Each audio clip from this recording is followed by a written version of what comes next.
저는 여러분들과 함께 기다림, 은혜의 통로라고 하는 말씀의 제목으로 함께 은혜의 말씀을 나누고자 합니다. 강준민 목사님이 쓰신 글에 이런 글이 있어요.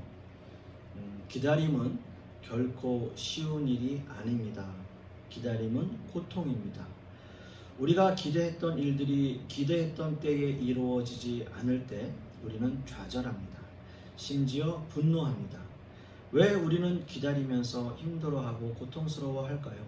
그 이유는 우리가 기다리는 동안 하나님이 조용히 일하고 계시는 것을 보지 못하고 느끼지 못하기 때문입니다. 라고 쓰셨어요. 강준민 목사님이라고 하시는 분이요. 저 역시도 인생을 살아가면서 또 목회를 하면서 또 다른 일들을 하면서 간절히 기다리는 것이 있습니다. 아마도 여러분들 삶에도 간절히 기다리는 또 바라는 일들이 분명히 있을 것입니다. 그래서 그 일이 이루어지게 해달라고 간절하게 기도하게 되는 거죠. 그런데 늘 우리가 생각하는 시간과 하나님의 시간이 늘 다른 것이 문제라는 거예요.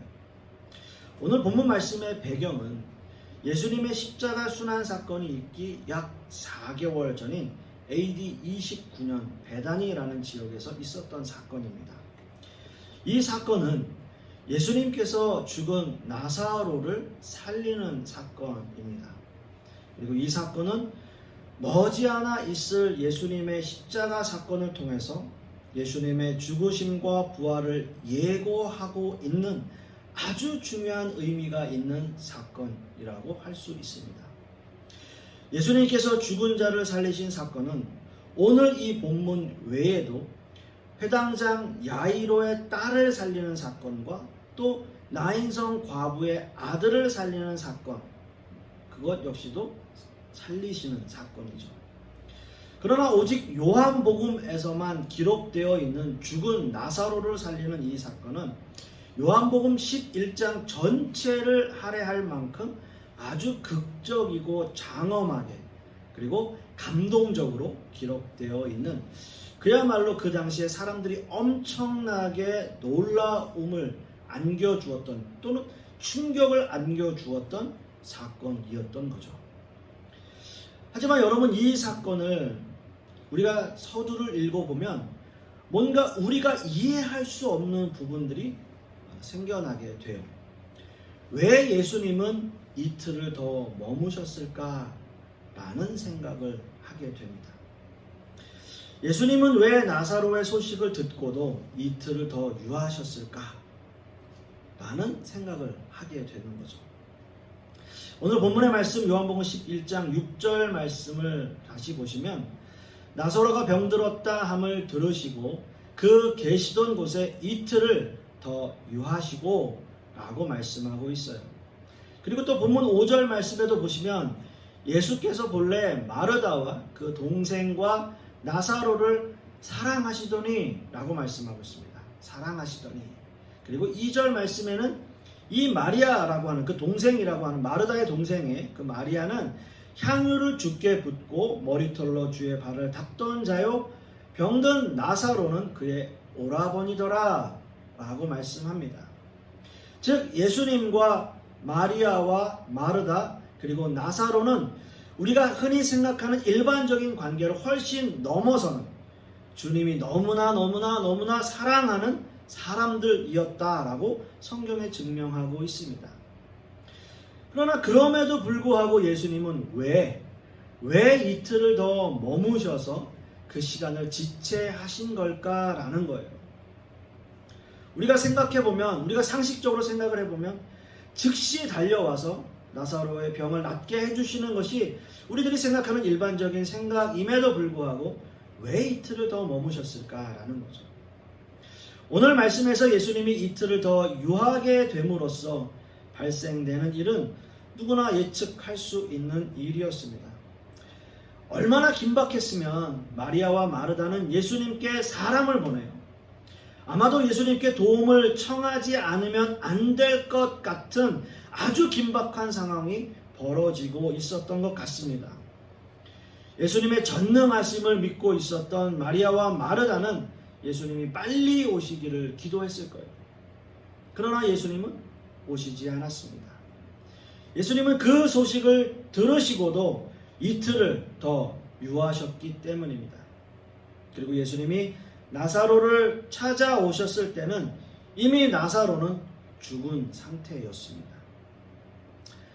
그렇기 때문에 이 마리아와 마르다는 깊은 슬픔에 잠길 수밖에 없었어요. 마르다는 그 슬픔을 이렇게 표현했습니다. 요한복음 11장 21절 말씀을 보시면 마르다가 예수께 여짜오되 주께서 여기 계셨더라면 내 오라버니가 죽지 아니하였겠나이다 라고 말씀해요. 주께서 여기 계셨더라면 이라고 말씀합니다. 아마 누구라도 지금의 이 마르다의 입장이라면 그렇게 말했을 거예요.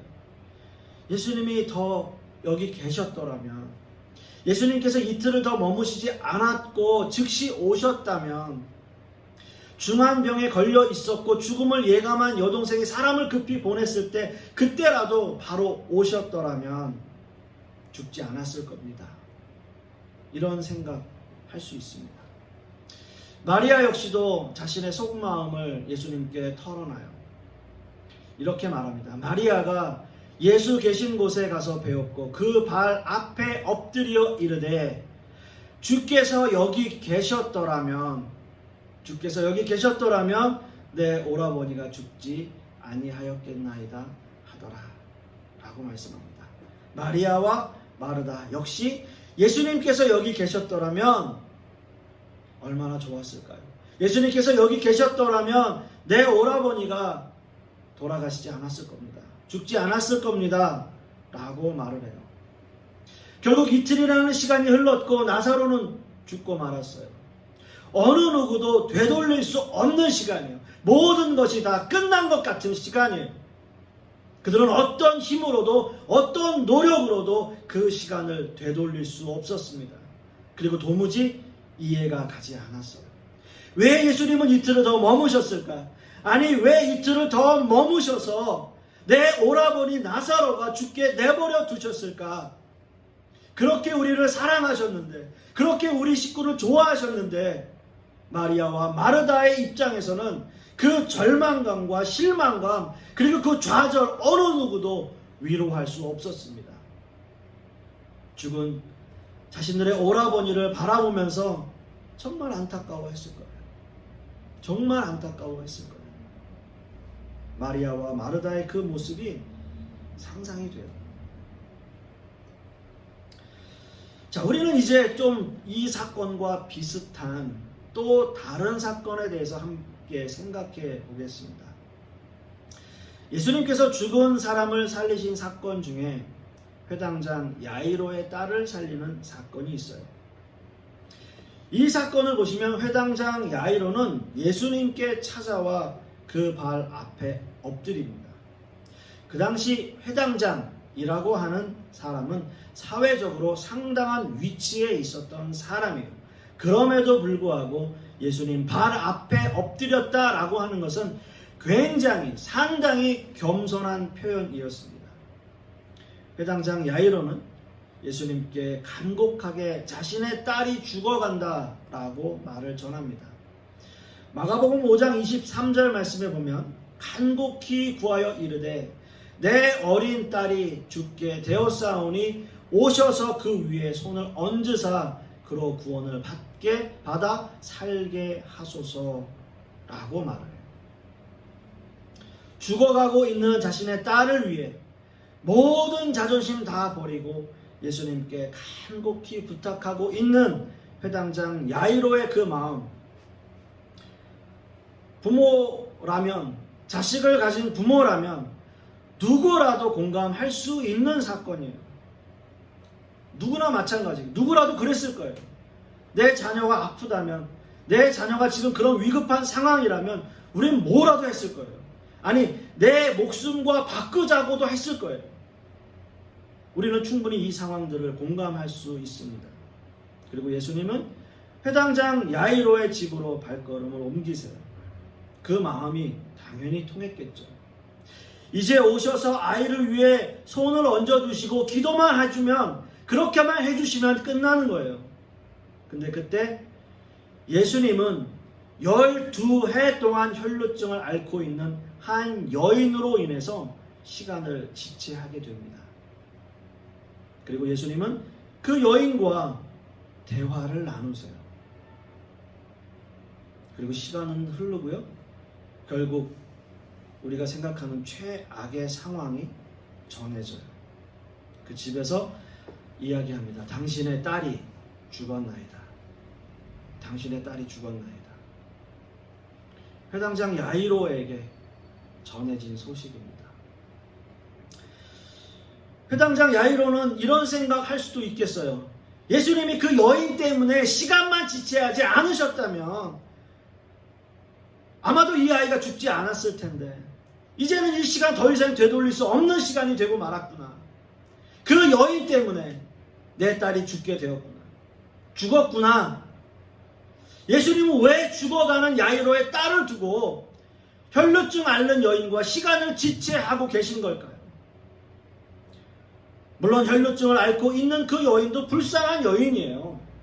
12해 동안 그런 삶을 살았기 때문에 정말 불쌍하죠. 그러나 어느 누가 보더라도 죽음을 눈앞에 두고 있었던 그 야이로의 딸이 먼저 우선되어야 되지 않을까라고 생각하는 거예요. 야이로가 먼저 왔잖아요, 예수님께 또. 그러나 시간은 흘렀어요. 결국 모두가 예측할 수 있는 최악의 상황이, 그런 시나리오가 펼쳐집니다. 야이로의 딸이 죽은 거예요. 그 일만은 일어나지 말았어야 되는데 그런 일들이 일어나게 된 거죠. 예수님께서는 어떤 마음이셨을까요? 회당장 야이로의 딸을 위해서 걸어가고 있는 그 상황 속에서 12의 혈루증을 앓는 그 여인을 맞닥뜨렸을 때 예수님의 마음, 어떤 마음이셨던 걸까요? 그렇습니다, 여러분. 오늘 본문에 등장하는 야이로의 사건에서도 우리의 인간적인 생각으로는 도저히 이해가 가지 않아요. 예수님이 이틀을 더 유하신 이유나 회당장 야이로의 집을 가면서 굳이 혈루증 앓는 여인과 시간을 지체하신 이유를 우리는 알 수 없습니다. 우리는 우리의 인생을 살아가면서도 이해하지 못하는 기다림의 시간들이 너무나 많아요. 우리는 여러 가지 문제를 가지고 예수님께 응답을 기다리며 기도합니다. 그리고 열심히 신앙생활도 해요. 그러나 그런 상황에서도 우리의 문제가 풀리지 않으면 우리는 그저 실망하고 좌절하고 때로는 하나님을 원망하기도 합니다. 결국 이 사건들 속에서 일어나지 말아야 하는 최악의 상황들이 일어나고 말았어요. 그리고 나사로의 죽음을 맞이한 마리아와 마르다는 주님께 외쳐요. 주님이 여기 계셨더라면, 주님이 여기 계셨더라면, 이렇게 외칩니다. 기다림의 시간 속에서 늘 이렇게 우리는 절망하게 되는 거죠. 사람들은 이 기다림의 시간으로 인해서 수없이 많은 절망을 경험하게 됩니다. 하나님이 만들어 놓으신 시간이라고 하는 그 한계 속에서 우리는 수없이 많은 한계를 느끼며 살아가고 있어요. 시간 역시도 하나님이 만들어 놓으신 피조물이기 때문이에요. 우리는 이 시간을 되돌릴 수도 없고요, 바꿀 수도 없습니다. 누구에게나 똑같이 주어지는 그 시간 속에서 우리는 기다림이라는 시간, 우리에게 늘 주어지고 있어요. 그렇습니다. 우리는 늘 이렇게 기다림의 시간 속에서 살아가고요. 우리는 늘 그 시간 속에서 때로는 절망하기도 하고, 때로는 행복해하기도 하고, 때로는 즐거워하기도 하고, 그렇게 살아가는 거죠. 여러분, 이 사건에서 가장 중요한 것은 기다림이라고 하는 인간적인 시간 속에서 하나님의 은혜의 시간이 어떻게 경험되어지는가라고 하는 거예요. 기다림이라는 그 인간적인 시간 속에서 우리가 그 기다림은 결국 하나님의 은혜의 시간을 극대화하기 위한 사건이라는 것을 우리는 명심해야 합니다.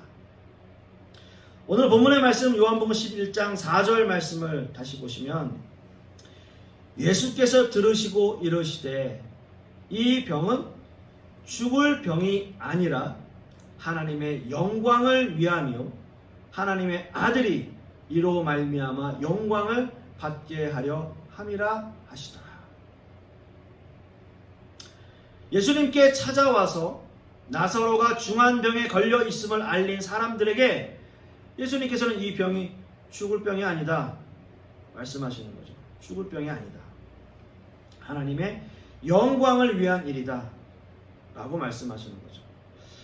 아마도 예수님께서 나사로의 소식을 전하러 온 사람들은 예수님이 즉시 자리에서 일어나 자신들과 함께 나사로를 만나러 갈 것이다 라는 생각을 했을 겁니다. 그러나 예수님은 거기서 이틀을 더 유하시는 거죠. 예수님은 이제 이틀을 더 머무신 이유를 말씀하세요. 첫째는 하나님께 영광을 올려드리는 것이고, 두 번째는 이 사건을 통해서 믿음을 너희에게 줄 것이다 라고 말씀을 하십니다. 무엇이 영광이고 무엇을 믿게 하려는 것이냐라는 거죠. 오늘 이거 보면 요한복음 11장 15절, 우리가 읽진 않았지만 15절 말씀을 보시면 내가 거기 있지 아니한 것을 너희를 위하여 기뻐하노니 이는 너희로 믿게 하려 함이라 라는 말씀을 하셨어요. 이 믿음은 나사로가 다시 살아나면서 그렇게 살아남으로 인해서 가장 극대화되어져요. 이것이 믿음이구나 라는 것을 생각하고 깨닫게 된다는 거죠. 이제 예수님께서는 나사로를 살리는 기적의 사건으로 모든 사람들에게 먼저 믿음을 요구합니다. 요한복음 11장 40절 말씀에 예수께서 이르시되 내 말이 네가 믿으면 하나님의 영광을 보리라 하지 아니하였느냐 하시니 라고 말씀하십니다. 예수님은 나사로를 살리기 전 다시 한번 너희가 믿음을 가져야 된다라는 요구를 하시는 거예요.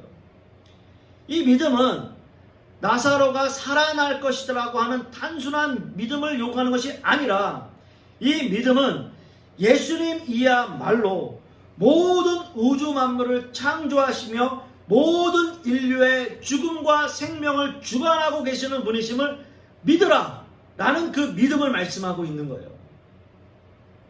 나사로가 살아난다라고 하는 그 믿음보다는 그 나사로를 살리시는 예수 그리스도가 어떤 분이심을, 그 예수 그리스도가 메시아이시고 사람의 생사화복을 주장하시는 분이심을, 모든 만물의 창조주이심을, 전능하신 하나님이심을 너희가 믿어야 할 것이다 라는 거예요.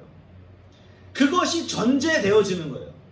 그것이 전제되어지지 않는 한 나사로가 살아날 것이다 라고 하는 그 믿음은 소용이 없어요. 왜요? 그 나사로를 살리시는 그 분이, 그 실체가 바로 하나님이심을 믿어야 하기 때문이죠. 죽은 지 나흘이나 되었습니다. 그 당시 유대의 풍속으로 사람이 죽으면 혹시 그의 영혼이 다시 돌아올 수 있는 시간을 3일 정도로 생각했어요. 그래서 즉 나흘이 되었을 때 완전히 죽었다라고 생각하는 거죠. 그의 영혼이 다시 돌아올 수 있는 기대의 시간이 이미 지나갔다라고 하는 것을 본문에서 이야기하는 거예요. 그런데 주님이 나사로를 부르세요. 인간적인 생각으로, 그 당시의 유대 풍속으로 나사로는 이미 죽었어요. 그의 영혼이 이미 떠나고 돌아올 수 있는 시간이 이미 지나버렸어요. 그런데 이 주님이 나사로를 부르십니다. 나사로야 나오라. 나사로야 나오라. 나사로가 걸어 나오는 모습을 보는 거예요. 그 자리에 있던 수없이 많은 사람들, 여러분 생각해 보세요. 어떤 마음이었을까요? 어떤 모습이었을까요? 놀랬겠죠? 그 놀라움 속에는 그 마음 깊은 곳에는 두려움이 있었을 거예요. 진짜 메시아이신가 보다. 우리가 지금까지, 우리 민족이 지금까지 기다려왔던 그 메시아. 저 나사로 완전히 죽었는데? 사흘이 지났는데? 근데 어떻게 나사로가 걸어 나오지? 믿게 될 수밖에 없는 거죠. 나사로가 살아난 것을 믿는 게 아니라 그 살리신 예수 그리스도가 전능하신 분이심을 믿게 되는 거죠. 그 믿음을 예수님께서는 요구하셨던 거예요. 이 예수님이야말로 우리를 구원하시는 진정한 메시아이시구나. 그들이 믿게 되었을 겁니다. 이게 바로 구원이고 은혜예요. 사랑하는 성도 여러분, 우리는 우리가 어떻게 할 수 없는 기다림의 시간 속에 살고 있어요. 그러나 그 시간 속에서 역사하시는 그 은혜의 시간은 분명히 있습니다. 하나님께서 간섭하시는 그 시간은 모든 시간이에요. 우리는 알지 못하지만 우리의 일상 속에서 불현듯 찾아오는 그 은혜의 시간, 그 시간들이 분명히 있다고요. 주님은 이렇게 우리의 삶에서, 우리의 삶 가운데 불현듯 찾아오셔서 우리에게 은혜 주시길 원하시는 거예요. 절망 가운데서도 우리에게 은혜와 사랑을 주시기를 원하시는 분이 바로 예수 그리스도이십니다. 이런 은혜가 우리에게 풍성하게 있기를 간절히 소망합니다. 그러나 이 은혜에 선행되어져야 할 것은 바로 믿음이죠. 어떤 믿음이요? 하나님이 나의 구세주가 되시고 나의 하나님이시며 그 하나님은 전지전능하시고 모든 인간들의 생사화복을 주관하시고 천지를 창조하신 하나님, 메시아이심을 믿는 거죠. 진정으로 믿는 거죠. 아까 제가 서두에 소개시켜드린 강준민 목사님의 책에 이런 글이 있습니다. 하나님은 서두르지 않으십니다. 하나님의 사람을 세우기 위해서 오래 기다리십니다. 성장하고 성숙하고 무르익기까지 기다리십니다. 모세가 육의 힘이 다 빠지기를 기다리십니다. 오직 하나님을 신뢰하고 하나님의 힘을 의지하는 경지에 이르기까지 기다리십니다. 그때 비로소 모세는 이스라엘 백성을 애굽에서 이끌어내는 영적 지도자로 쓰임받게 될 것입니다. 라고 말씀하십니다. 그렇게 쓰셨어요. 그렇습니다. 우리는 어느 정도 이제 알 것 같아요. 예수님께서 왜 이틀을 더 머무셨는지. 이제는 우리는 그 시간들을 알 것 같습니다. 이틀 동안의 시간은 나사로가 완전히 죽기를 기다리시는 시간이었어요. 이 말씀을 저와 여러분에게 비유해 드린다면 내 자아가, 내 힘이, 내 능력이 완전히 소멸되는 시간을 말씀하고 있는 건지도 모르겠어요. 그렇게 혈기가 왕성했던 모세가 광야에서 40년을 지내면서 그의 육의 힘이 완전히 빠지기를 기다리셨던 거죠. 그래서 내 힘으로는, 내 능력으로는 아무것도 할 수 없습니다 라는 고백을 할 때 주님께서는 모든 것을 모세에게 맡기셨죠. 그리고 그와 함께 하셨습니다. 어떠한 절망과 어려운 상황에서도 주님을 믿고 의지하는 성도가 되기를 소망합니다. 성숙한 신앙인은 하루하루를 열심히 사는 성도를 의미합니다. 하루하루를 열심히 살며 우리의 신앙을 지켜갈 때 우리는 비로소 주님의 영광을 보게 되는 것이죠. 우리에게 주어진 기다림의 시간을 우리는 열심히 살아내야 돼요. 그 시간들 속에 언젠가 하나님의 때에 주님의 은혜의 시간이 우리에게 허락되기 때문인 것입니다. 사랑하는 성도 여러분, 기다림의 시간은 은혜의 시간을 맛보기 위한 통로가 될 것입니다. 그리고 그 기다림의 시간은 저와 여러분이 믿음으로 더 단단하게 단련되는 훈련 시간이 될 것입니다. 그리고 기다림과 고난의 시간을 통과하고 나면 우리는 은혜의 시간을 맛보게 될 것이에요. 이 시간은 우리가 생각하는 인간적인 시간과는 좀 다릅니다. 그래서 고통일 수 있죠. 그래서 우리에게 요구되는 것은 인내하고 믿고 기다리는 것 뿐이에요. 이 은혜의 시간을 사모하며 간절히 바라보시는 저와 여러분 되시기를 간절히 소망하겠습니다. 기도하겠습니다.